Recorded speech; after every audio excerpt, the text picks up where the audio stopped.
My name is Nathan Cooper. I'm 32 years old, and until last year, I was a rising star at the district attorney's office in Boston. I had everything figured out.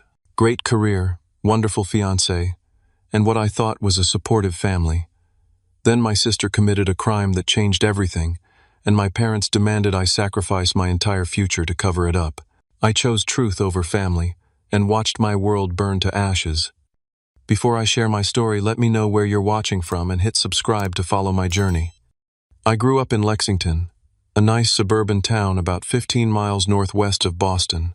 My parents, Richard and Martha Cooper, created what looked like the perfect middle-class life from the outside. Dad worked as a bank manager, Mom taught high school English, and we lived in a colonial-style house with a well-maintained lawn and flower beds that Mom proudly tended every weekend. But appearances can be deceiving. From my earliest memories, there was always a clear favorite in our household, and it wasn't me. My younger sister Allison was born when I was 4 years old, and from that moment on, she became the center of my parents' universe. While they certainly provided for my basic needs, the emotional investment clearly tilted in her direction. Allison just needs a little extra attention, Mom would explain whenever I questioned the imbalance. She's more sensitive than you are, Nathan. You're so self-sufficient. And I was self-sufficient largely because I had to be. When it came time for college, I worked multiple jobs to supplement my partial scholarship while maintaining a perfect GPA. Meanwhile, Allison dropped out of 3 different universities each time, with my parents covering the wasted tuition without complaint. College isn't for everyone. Dad would shrug whenever I expressed frustration at the double standard. Allison is just trying to find her path. By the time I finished law school, Allison had cycled through 6 different jobs, from retail to restaurant work to a brief stint as a yoga instructor. None lasted more than 6 months. Each time she quit or got fired, my parents would cover her rent until she found something new. When she totaled her first car after texting while driving, they bought her a new one without hesitation. When she racked up credit card debt, they paid it off without question. All while telling me how proud they were that I never asked for help. Despite the obvious favoritism, I kept trying to maintain family harmony. I visited for Sunday dinners when my schedule allowed. I remembered birthdays and anniversaries with thoughtful gifts. I genuinely hoped that my professional success would eventually earn their respect and equal treatment. After passing the bar exam, I landed a position as an assistant district attorney in Boston. The hours were long and the pay wasn't great compared to private firms, but I loved the work. I believed in justice and in holding people accountable for their actions. Over 5 years, I built a solid reputation handling increasingly important cases, primarily focusing on financial crimes and fraud. My personal life took a positive turn when I met Caroline Walsh, a pediatric nurse I encountered during a case involving a child witness. With her warm smile and no-nonsense approach to life, Caroline brought balance to my intense work schedule. After 2 years of dating, I proposed on a weekend trip to Cape Cod. We set a date for a fall wedding and started saving for our first home together. Everything seemed to be falling into place professionally as well. My mentor, Deputy District Attorney James Harrington, had taken a special interest in my career. He assigned me to several high-profile fraud cases that received substantial media attention when we secured convictions. "You've got the makings of an excellent prosecutor," Nathan Harrington told me one evening as we reviewed case notes. "Keep this trajectory, and you'll be sitting in my chair someday." Last spring, when rumors circulated about an upcoming senior prosecutor position, Harrington pulled me aside. "I've recommended you for the promotion," he said. "The official announcement won't come for another month, but between us it's looking very good." That weekend, Caroline suggested we celebrate with my family. "They should know how well you're doing," she insisted. "This is a big deal, Nathan." So we invited my parents and Allison to dinner at an upscale restaurant in the city. My parents seemed genuinely pleased as I shared the news about my likely promotion. My father ordered an expensive bottle of wine for the table. "To Nathan," he said, raising his glass, "we always knew you'd do well for yourself." It was one of the rare moments when I felt truly valued by my family. But the feeling didn't last long. As the evening progressed, I noticed Allison becoming increasingly quiet, occasionally checking her phone under the table. When the conversation continued to revolve around my career and upcoming wedding plans, she abruptly excused herself to use the restroom. Caroline followed a few minutes later, returning alone with a concerned expression. "Is Allison okay?" I asked. "She seemed upset," Caroline whispered. "When I asked if she was all right, she just said something about always being in your shadow." My mother overheard and immediately jumped to Allison's defense. "It's not easy being the younger sibling of someone so accomplished," she said with a pointed look at me, as if Allison's feelings were somehow my fault. "We should change the subject when she comes back." And just like that, my moment of recognition was over. The remainder of dinner focused on neutral topics and Allison's latest interest in becoming a social media influencer. My parents listened with rapt attention as she detailed her plans for brand partnerships and content creation, despite her having no followers or experience. Driving home, Caroline squeezed my hand. "I'm proud of you even if they struggle to show it properly," she said gently. "Thanks," I replied, trying to hide my disappointment. "It's fine. I'm used to it." But deep down, a part of me still hoped that professional success would finally earn me the same unconditional support they had always given Allison. That hope was completely shattered just 3 weeks later, with a single phone call in the middle of the night. The shrill ring of my cell phone cut through the darkness at 2:15 in the morning. Caroline stirred beside me as I fumbled for the device on my nightstand. "Hello," I answered grudgingly. "Nathan." My sister's voice came through in broken sobs. "I need help. Please, I really messed up." I sat up immediately, fully awake now. "Allison, what happened? Are you hurt?" "No, I'm at Mom and Dad's. You need to come over." "Please, Nathan. It's really bad." "Tell me what happened," I insisted, already getting out of bed. "I can't explain on the phone. Please just come. Mom and Dad said to get you here right away." Caroline was sitting up now, concern etched across her face. "What's going on?" "I don't know. Something with Allison. She's at my parents' house and sounds hysterical." I pulled on jeans and a sweatshirt. "I'm sorry, but I need to go over there." "I'm coming with you," Caroline said firmly, already reaching for her clothes. 20 minutes later, we pulled into my parents' driveway in Lexington. All the lights in the house were on unusual for nearly 3 in the morning. My father opened the door before we could even knock, his face ashen. "Thank God you're here," he said, ushering us inside. The scene in the living room was chaotic. My mother sat on the couch with her arm around Allison, who was sobbing uncontrollably. Tissues and half-empty mugs of tea littered the coffee table. The local news played on the television with the volume turned low. "What happened?" I asked, looking between them. My mother looked up, her eyes red-rimmed. "There's been an accident." "Accident? Is everyone okay?" My father closed the living room door and lowered his voice. "Allison was driving home from a party tonight. She had been drinking." A sense of dread began forming in the pit of my stomach. "And she hit someone," my father continued, his voice barely above a whisper. "A pedestrian. She panicked and drove away." The room seemed to tilt slightly as I processed his words. I looked at Allison, who couldn't meet my eyes. "You hit someone and left the scene?" I asked her directly. She nodded, her shoulders shaking with sobs. "The car is in the garage," my father added. "The front end is damaged. There's blood on the bumper." Caroline gasped beside me. I felt like I'd been punched in the stomach. "Who did you hit? Are they alive?" I demanded. My mother reached for the remote and turned up the volume on the television. A reporter stood outside a hospital emergency entrance. "Police are searching for the driver of a vehicle that struck 34-year-old Miguel Rodriguez as he was walking home from his late shift at Massachusetts General Hospital," the reporter said. "Rodriguez, a father of 2 young children, is currently in critical condition. Witnesses report the vehicle fled the scene immediately after the collision." "Oh my God," I whispered, sinking into a chair. "Allison, what have you done?" "It was an accident," she wailed. "I didn't see him until it was too late. I was scared." My training as a prosecutor immediately kicked in. "You need to get a lawyer right now.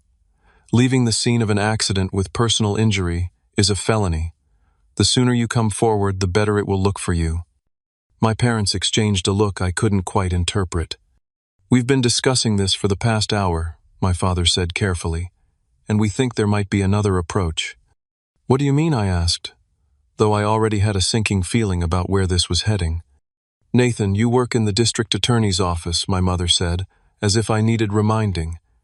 "You have access to information about the investigation."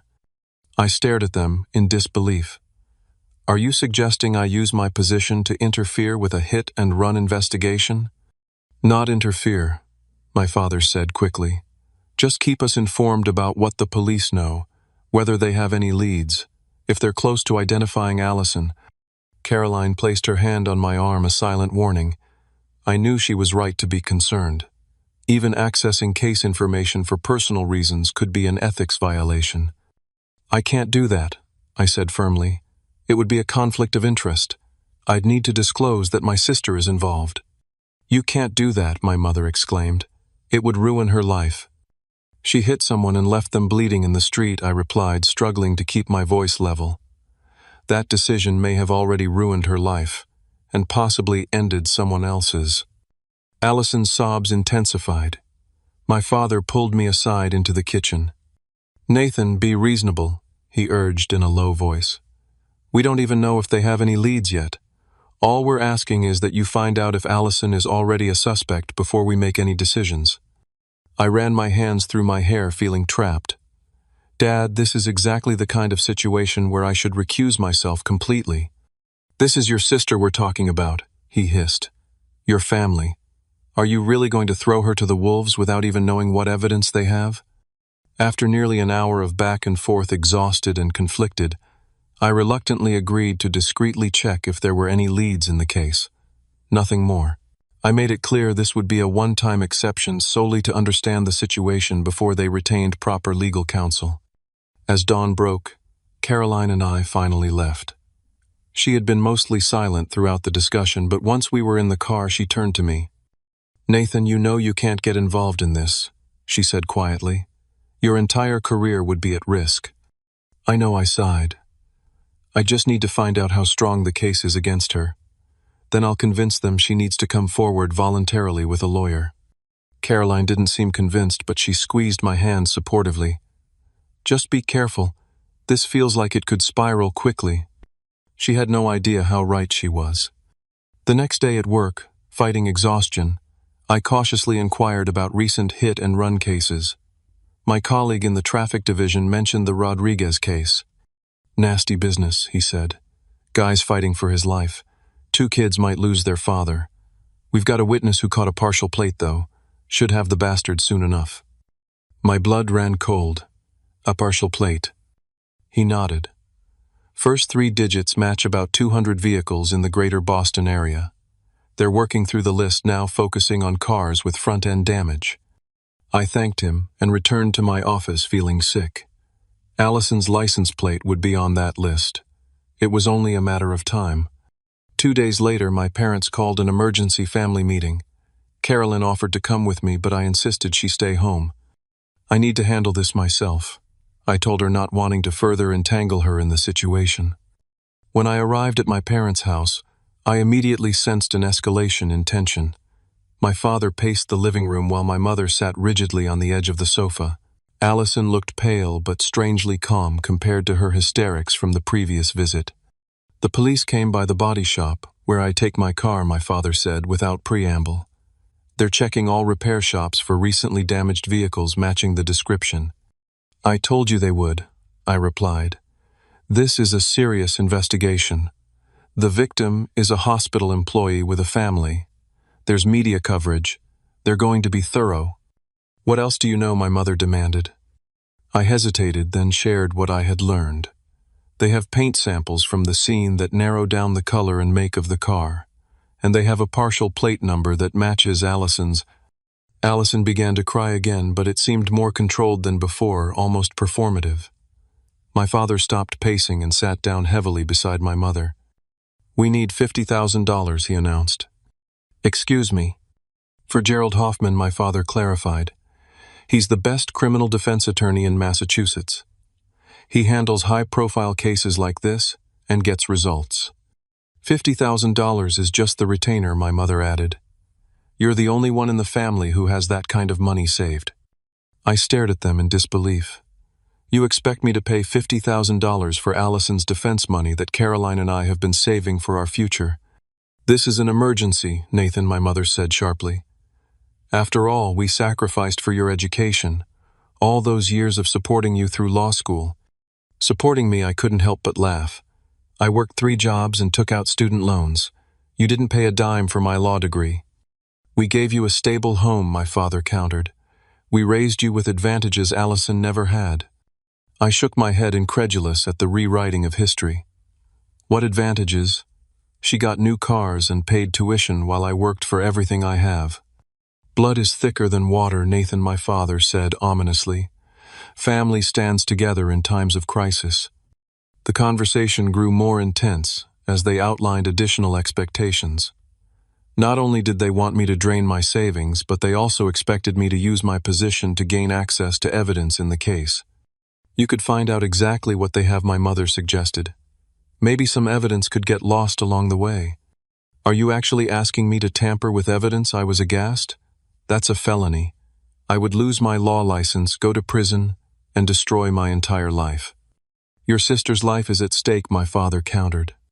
Because of her choices, I snapped. She chose to drink and drive. She chose to flee the scene instead of calling for help. Allison finally spoke up, her voice, small but with an undercurrent of entitlement I'd heard many times before. It was an accident, Nathan. I didn't mean to hurt anyone. Why are you being so cruel? I left that meeting with a pounding headache and a growing sense of dread.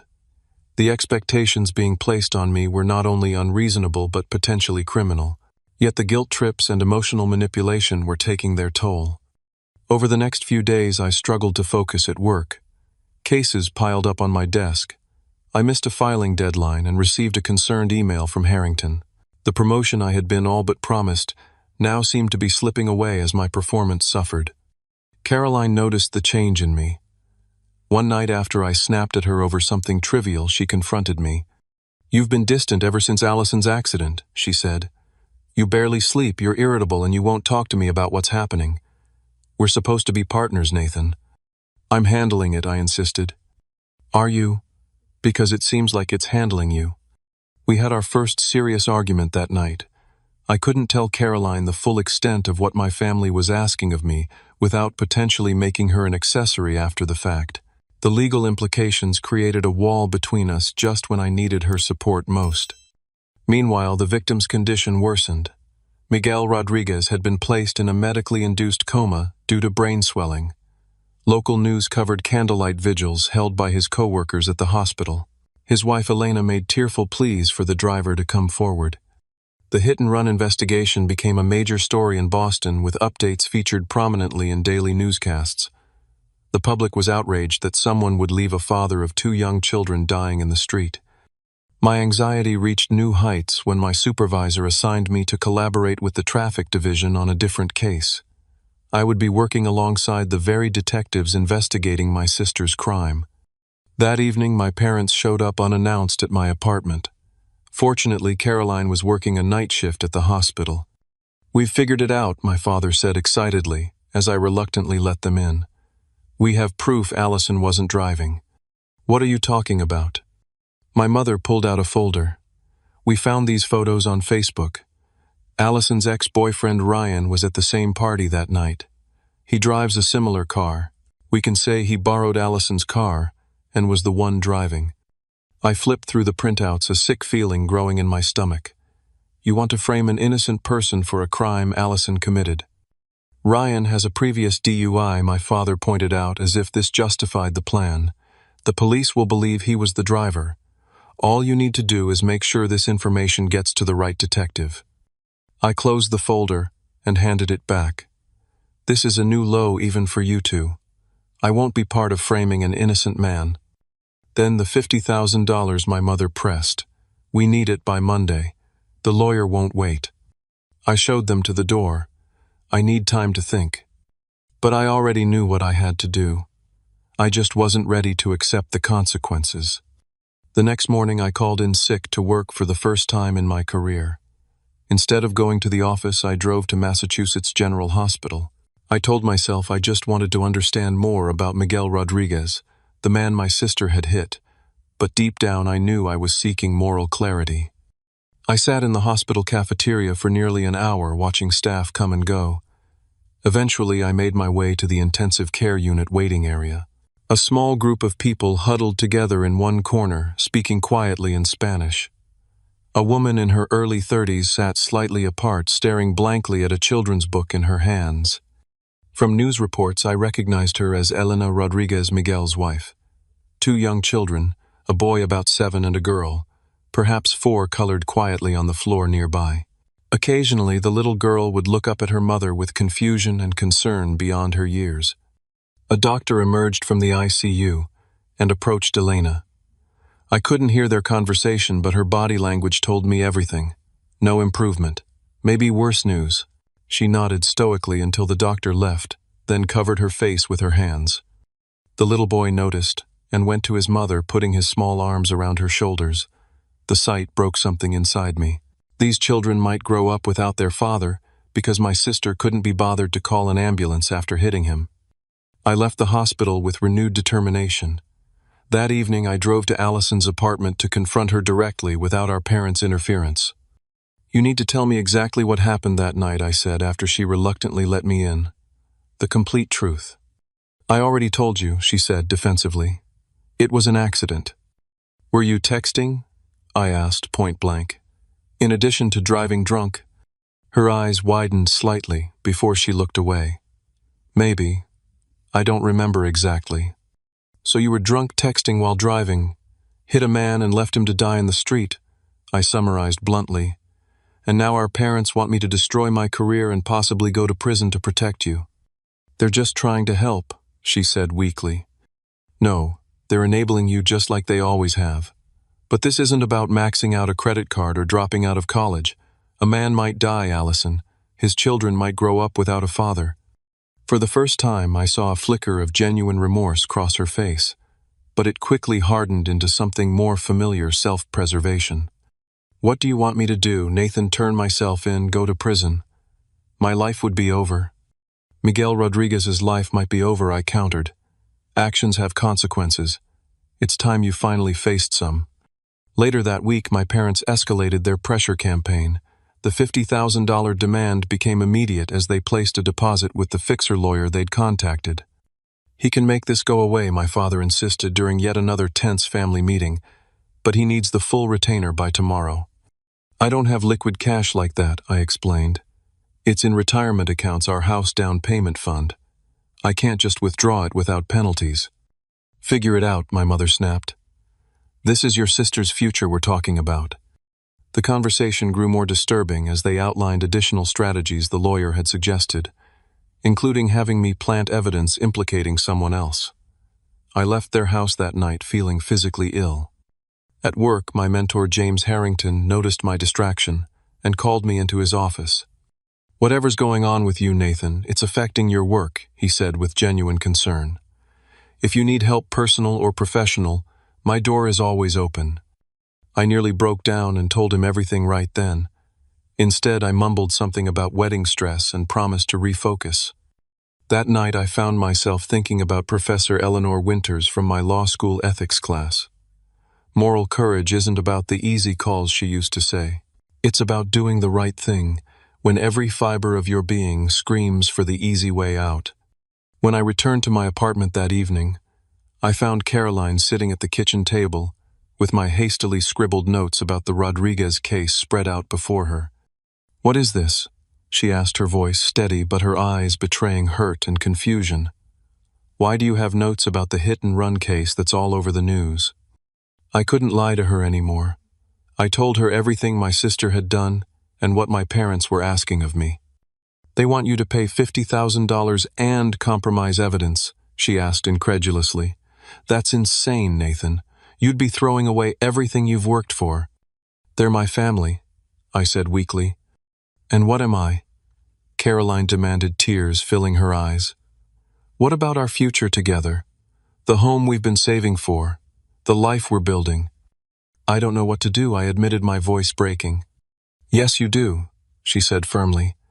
"You just don't want to do it because it's hard." Our argument escalated with Caroline eventually grabbing her coat and storming out.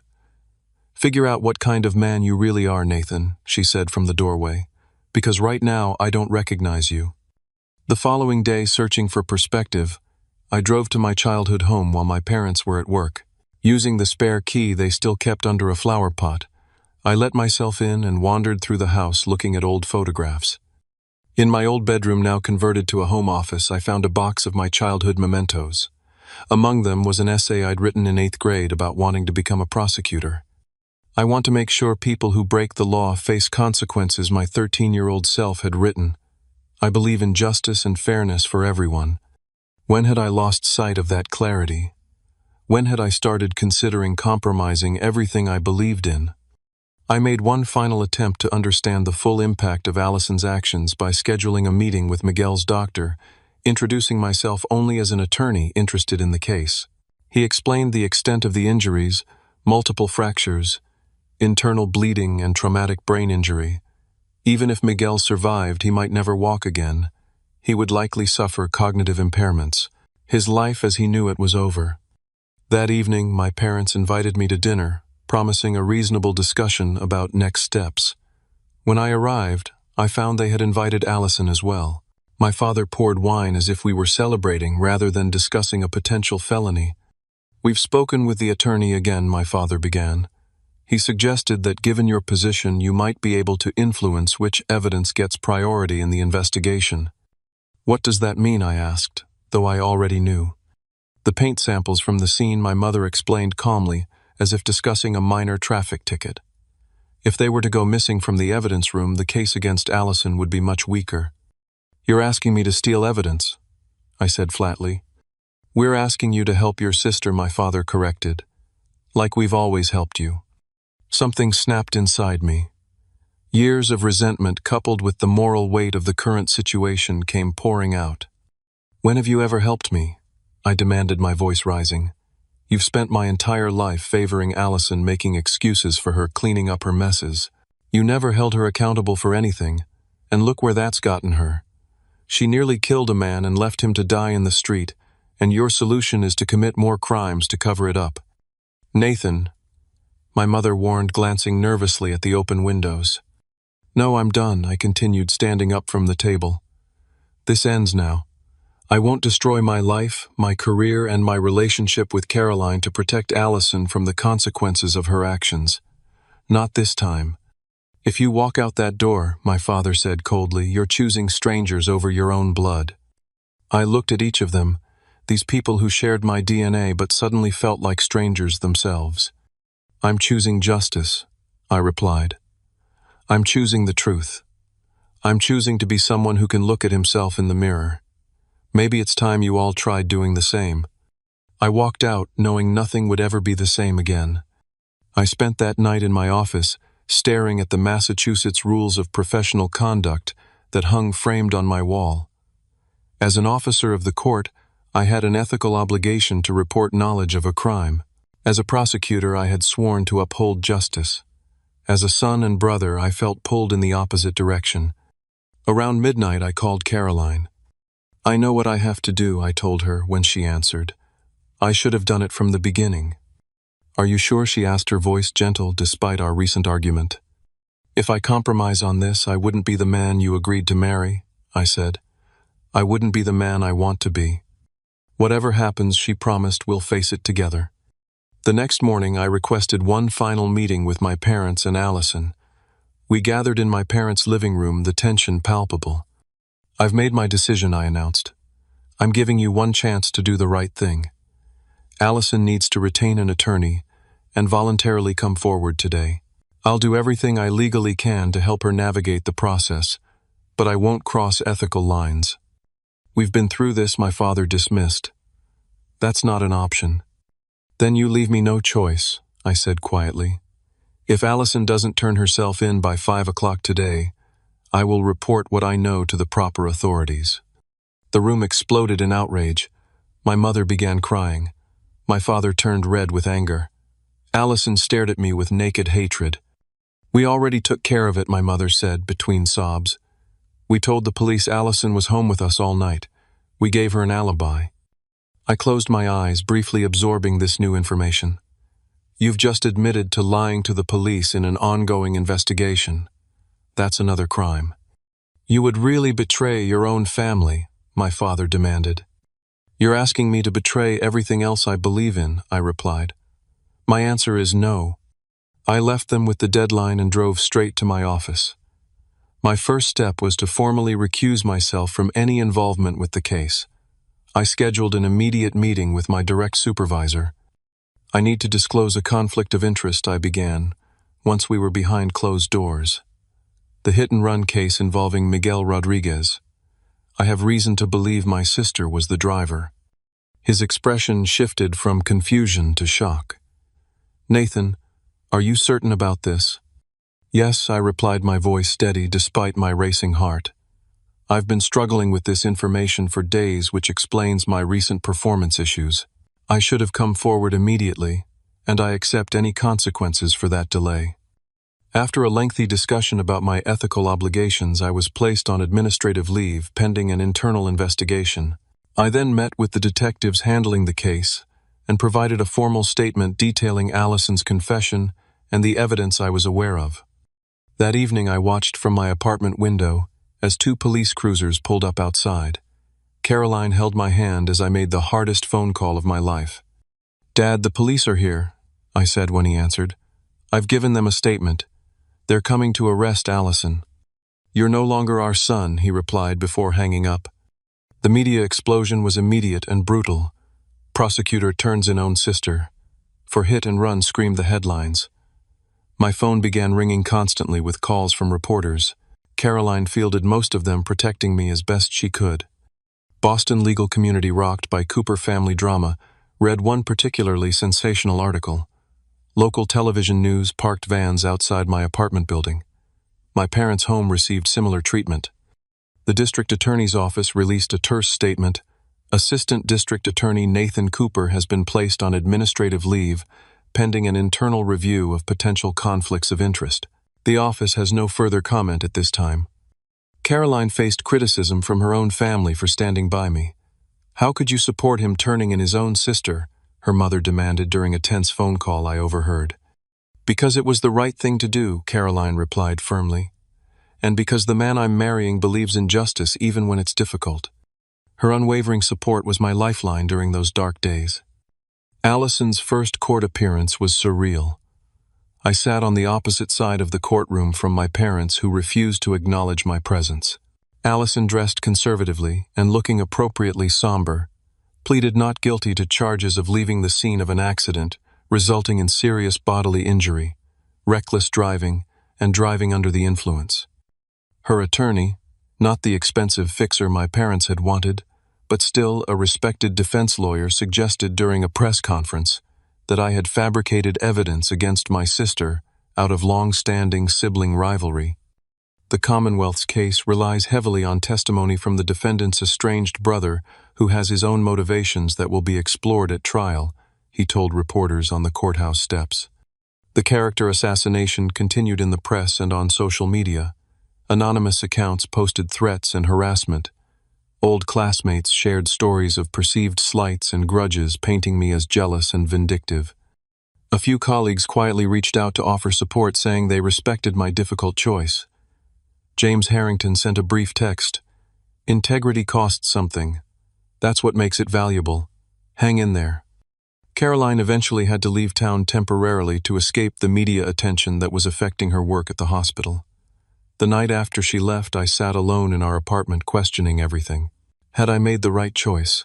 Was the professional and personal cost worth it? I had done what I believed was right, but I'd lost my family, possibly my career, and my reputation was in tatters. The weight of it all felt crushing. The ethics investigation at the district attorney's office was thorough and uncomfortable. I sat through hours of questioning about when I learned of Allison's involvement, why I waited to report it, and what actions I had taken in the interim. Did you access any case files related to the Rodriguez investigation before recusing yourself? The internal affairs investigator asked. I made general inquiries about hit-and-run investigations, I admitted. I did not access specific case files or evidence. Did you share information about the investigation with your sister or parents? I told them what I learned through those general inquiries, yes. I acknowledged that was inappropriate. Similar questioning awaited me at the Massachusetts Bar Association, where a separate ethics investigation had been launched. My law license hung in the balance, as I testified about the conflict of interest and my delayed reporting. The media coverage continued unabated, with commentators taking sides in what had become something of a moral referendum. Some outlets portrayed me as a hero prosecutor who placed justice above family loyalty. Others painted me as a cold, calculating betrayer who threw his sister under the bus to advance his career. The promotion I had been all but promised evaporated as the case became too high profile and controversial. Even if the ethics investigations cleared me to return to work, my career trajectory had been fundamentally altered. Meanwhile, Miguel Rodriguez awakened from his coma. Though I couldn't visit him directly due to the ongoing case, I arranged through an anonymous donation to help support his family with medical expenses. His prognosis remained guarded: permanent mobility issues, likely cognitive impairments, months of rehabilitation ahead. My parents released a public statement through their attorney.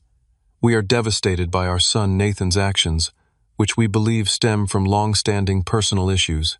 We stand firmly with our daughter Allison, who has our full support during this difficult time. The extended family fractured along predictable lines. My mother's siblings stopped speaking to me entirely.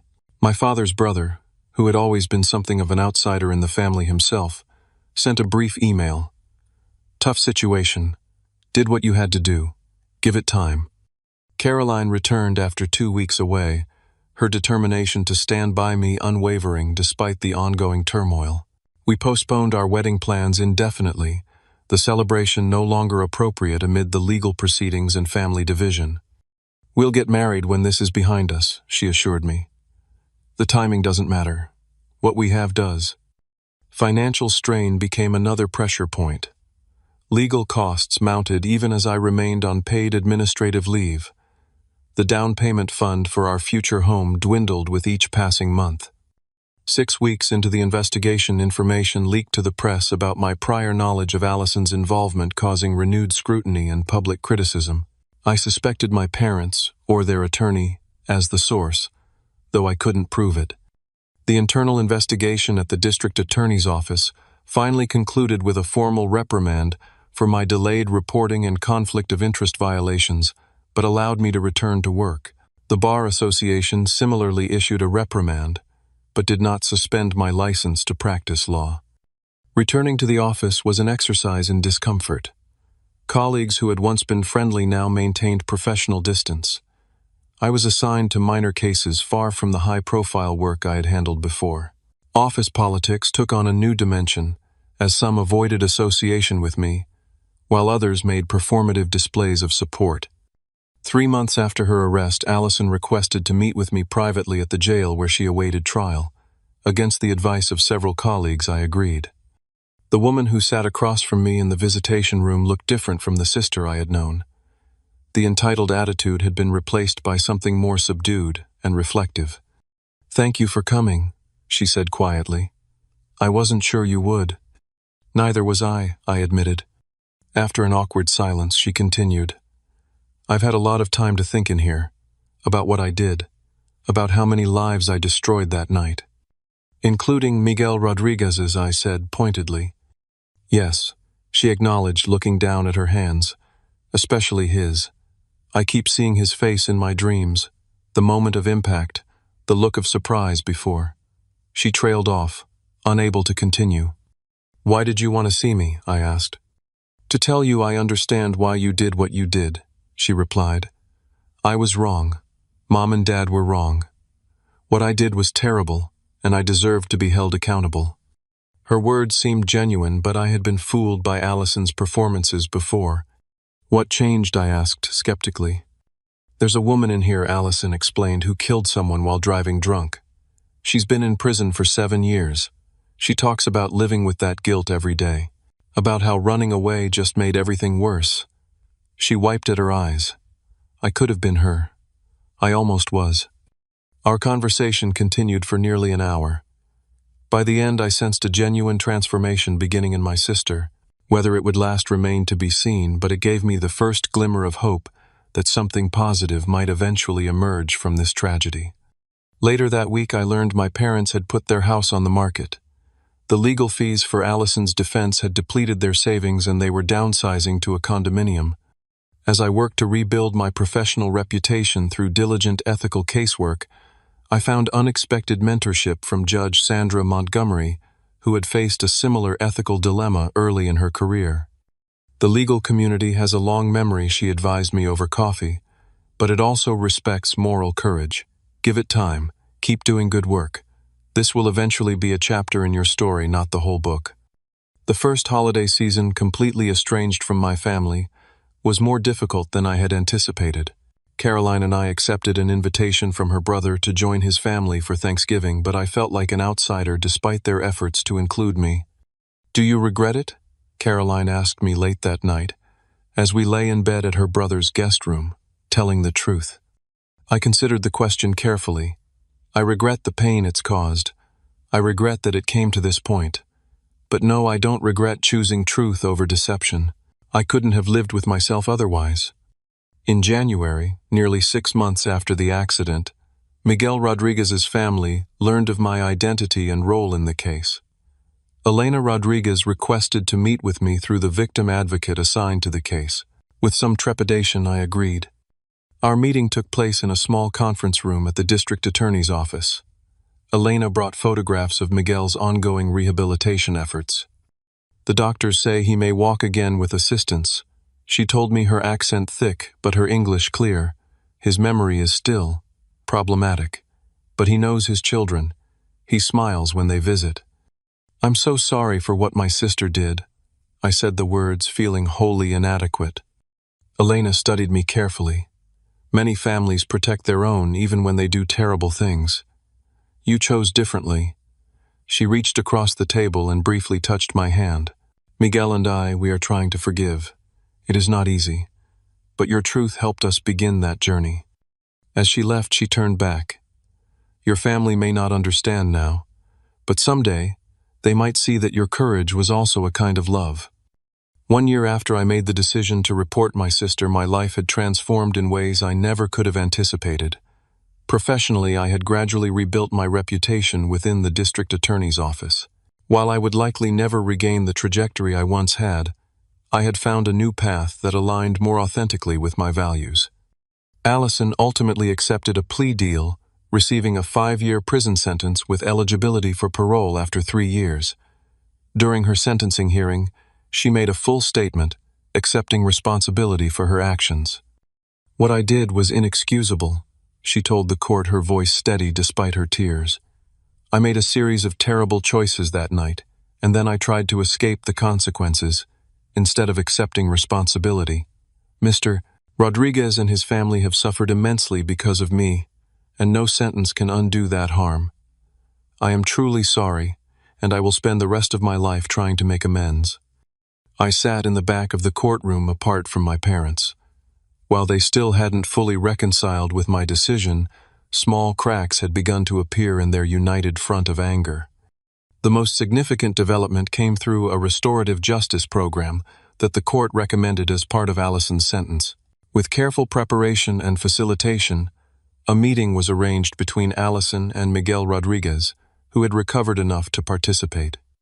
Though I wasn't present for the meeting, Allison later described it as the most difficult and transformative experience of her life.